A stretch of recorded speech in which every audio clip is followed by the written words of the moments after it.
नमस्कार दोस्तों। आज हम लोग अल्काइल अमाइंस केमिकल्स लिमिटेड के बारे में जानने वाले हैं और ये भी जानेंगे कि ये कंपनी इतना ज़्यादा रिटर्न इतने सालों में कैसे दे पाई है।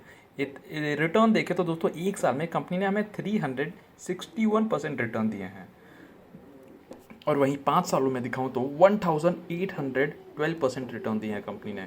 और कोविड का देखिए दोस्तों, कोविड के टाइम जब कंपनी बहुत ज़्यादा गिर रही थी, ये है वो टाइम। ये देखिए कंपनी हमें 1100 पे मिल रही थी, बट उसके बाद से जो कंपनी ने रिकवरी पकड़ी है, ये देखिए दोस्तों, अभी 6150 पे चल रहा था और आज के दिन ही कंपनी ट्रेड हो रही थी 6150 पे। और ये आप ये देख ही सकते हैं, एक वीक में 6.94% रिटर्न दिए हैं। चलिए इससे पहले हम लोग इनके फंडामेंटल्स पे जंप करते हैं, कंपनी के बारे में एक बार जान लेते हैं।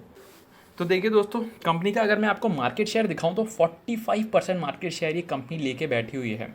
और अगर हम लोग चेक करें तो इनके प्रोडक्ट ब्रेकअप देखिए दोस्तों, अमाइंस एंड अमाइंस डेरिवेटिव्स 78.4%, बाद में अदर स्पेशलिटी केमिकल्स 19.4%। इससे पहले मैं अमाइंस के बारे में और बताऊं तो सबसे पहले आपको बेसिक इन्फो दे देता हूं कि अमाइन इंडस्ट्रीज होती क्या है। देखिए दोस्तों, सबसे पहले आ जाती है केमिकल इंडस्ट्री। ये एक, अगर हम लोग ब्रॉडली क्लासीफाई करें तो एक केमिकल इंडस्ट्री हो जाती है। वैसे ही अगर ऑटोमोबाइल की बात करें तो एक ऑटोमोबाइल इंडस्ट्री हो जाती है। अब हम यहाँ सिर्फ केमिकल इंडस्ट्री के अंदर ही देखने वाले हैं। तो केमिकल इंडस्ट्री के अंदर एक छोटा सा सेगमेंट आता है अमाइंस का, और अमाइंस के अंदर ये कंपनी बादशाह बन के बैठी हुई है। बादशाह कैसे, ये मैं आगे बताऊँगा।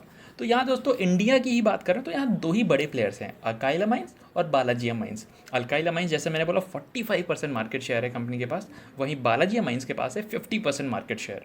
और अगर हम लोग, जैसे मैंने आपको बता ही दिया कि अमाइंस होते क्या हैं, तो दोस्तों ये इनको हम लोग एज ए सॉल्वेंट यूज़ करते हैं फार्मास्यूटिकल में।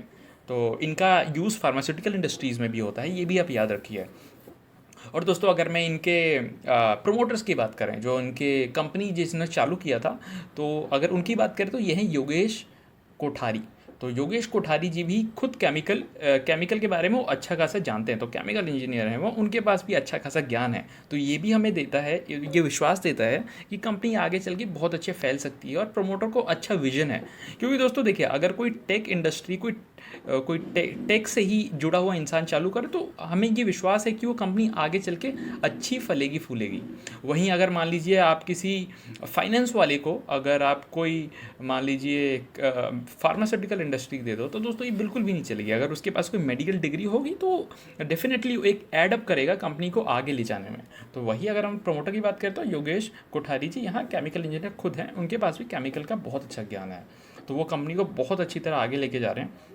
दोस्तों अब यहाँ अमाइंस में आता है, तो जैसा मैंने बोला कि इसको सॉल्वेंट में यूज़ होता है फार्मास्यूटिकल में, बट यहाँ अमाइंस की सबसे इंपॉर्टेंट बात ये हो जाती है कि इनको हम लोग इतना ईजिली मूव नहीं कर सकते और ये बहुत ज़्यादा डेलिकेट आइटम्स होते हैं, तो इसमें आग लगने की और बहुत सारी दुर्घटना होने की बहुत ज़्यादा चांस होते हैं। इसीलिए ये जो कंपनियाँ होती हैं बहुत ज़्यादा इनको अटेंटिव रहना पड़ता है इनकी अमाइंस मैन्युफैक्चर करने के लिए। और जैसे मैंने आपको बताया कि यहाँ दो ही लीडर हैं, अल्काइल अमाइंस और बालाजी अमाइंस। चलिए अब आगे चलते हैं। तो लोकेशन वाइज अगर मैं ब्रेकअप दिखाऊँ तो 79.2% इंडिया में है और 20.8 रेस्ट ऑफ द वर्ल्ड में आ जाता है। तो दोस्तों जैसे मैंने आपको बताया कि 6150 पे कंपनी ट्रेड हो रही थी और 5 साल का रिटर्न जो बेहतरीन कंपनी ने दिया है ये आप देख ही सकते हैं। अगर हम लोग इन्वेस्टमेंट चेकलिस्ट देखें तो current price more than intrinsic value, ये आप खुद ही देख सकते हैं ये ग्राफ से। और रिटर्न वर्सेस एफडी अच्छे रिटर्न देती है कंपनी। और डिविडेंड मैं जल्दी से दिखा देता हूँ दोस्तों। तो 12 फरवरी 2021 में कंपनी ने एक शेयर के बदले 10 रुपये दिए थे, क्योंकि मान लीजिए कम ही अमाउंट है बट ठीक है, 10 रुपये डिविडेंड मिला था जिसके बाद एक शेयर होगा। और 6 अगस्त 2020 को 10 रुपये और 18 फरवरी 2020 में 10 रुपये। तो आप देख सकते हैं कि साल 2020 में जो इतना नुकसानदायक रहा है उसमें भी कंपनी ने एक शेयर के बदले 10 रुपये एज अ डिविडेंड दिया था। अब ये हो गई हमारी डिविडेंड की बात। अब आगे चलते हैं। तो ये देखिए, entry point good time to consider. Company फ़िलहाल ओवरबॉट जोन में नहीं गई है और कंपनी के फ़िलहाल कोई रेड फ्लैग नहीं है, तो यहाँ क्लियर है। अभी हम लोग स्टॉक के पीई की बात करें तो 62.31% कैलकुलेट होकर आता है और सेक्टर का पीई है यहाँ 44.02। तो इसका मतलब स्टॉक बहुत ज़्यादा महंगा है, आप ये देख ही सकते हैं। ये ग्राफ ही देखिए दोस्तों, ये कोविड के बाद जैसे मैंने आपको बताएगी, ये देखिए कितना जल्दी 1000 को छोड़ के नए जोन में आ चुके हैं। 6000 के जोन में फिलहाल ट्रेड कर दिया कंपनी। और हमारे 100% एनालिस्ट सजेस्ट करते हैं कि भाई यहाँ चंगा है सब कुछ और आप इस कंपनी में इन्वेस्ट कर सकते हो। जैसे मैंने आपको कंपनी का प्रोफाइल बता दिया कि स्पेशलिटी केमिकल सेगमेंट में है, अमाइंस बनाती है और company is involve in manufacturing of organic and inorganic chemical compounds. और यहाँ देखिए, अब यहाँ कंपैरिजन में आरती इंडस्ट्री, हाँ ये केमिकल इंडस्ट्री में ही आ जाती हैं, बट इनका असली कंपैरिजन जैसे मैंने आपको बताया कि बालाजी अमाइंस के साथ ही हो सकता है। अब यहाँ हम लोग रेवेन्यू देखें तो दोस्तों साल प्रति साल कंपनी का रेवेन्यू बढ़ रहा है। जैसे मैंने आपको बताया कि दोस्तों इंडिया में बस 2 ही कंपनियाँ ही हैं, तो कंपटीशन तो ऐसे ही कम हो गया, या तो इसके पास या तो इसके पास। तो बहुत अच्छा नीश पूरा सेगमेंट आ जाता है कंपनी के पास ग्रो करने के लिए, और कोई कॉम्पिटिटर ज़्यादा है भी नहीं। प्रॉफिट देखिए दोस्तों, बहुत बेहतरीन, कंपनी का प्रॉफिट भी इंक्रीज़ हो रहा है। प्रमोटर होल्डिंग यहाँ कांस्टेंट है, लो प्लेज प्रमोटर होल्डिंग है। म्यूचुअल फंड होल्डिंग भी यहाँ कांस्टेंट है, जैसा मैं हमेशा बताता हूँ। प्रमोटर होल्डिंग देखिए दोस्तों, प्रमोटर कितना विश्वास करता है, 74.13% सेगमेंट है प्रमोटर का यहाँ पे। म्यूचुअल फंड होल्डिंग है 1.76, डोमेस्टिक इंस्टीट्यूशन होल्डिंग है 1.76, और फॉरेन इंस्टीट्यूशन होल्डिंग है यहाँ पे 0.95। दोस्तों अगर हम यहाँ म्यूचुअल फंड होल्डिंग की बात करें तो म्यूचुअल फंड होल्डिंग यहाँ सितंबर से दिसंबर क्वार्टर में डिक्रीज़ है। प्रमोटर होल्डिंग यहाँ पे कांस्टेंट है।